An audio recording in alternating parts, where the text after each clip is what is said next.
Welcome to this video, and both the first video on this channel, and in this series, where I try to automate games with Python. Today I am going to automate this ping pong game. As you can see, to win, you just have to drag the paddle to the ball and shoot it to the other side. So let's get started.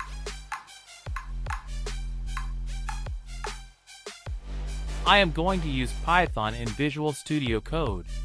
The first thing I do is importing the modules I need, which are NumPy, to make arrays, MSS, to take screenshots, time, to wait, and pinpoot, to get keyboard and mouse input, and to move the mouse. Next, I wait 3 seconds so I have time to get into the game. I also start listening for the letter Q to be pressed, and when that happens I quit the program. I then define the area I want to take the screenshot in, with the bounding box variable. After that I start the main loop. First I start holding the left mouse button down. The next thing I do is take a screenshot. I then go through every pixel in that image until I have found a pixel that is white, because the ball I am searching for is white. If the pixel is white, then I calculate some extra distance to move based on the ball's velocity, and add that to the current ball position.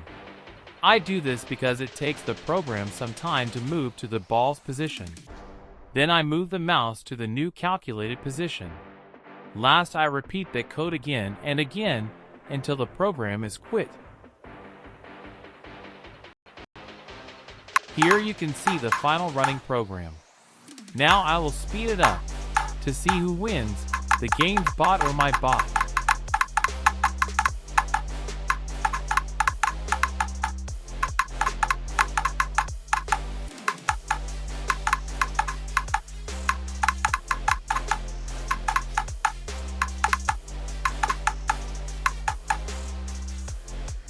Okay, so I lost by quite a bit.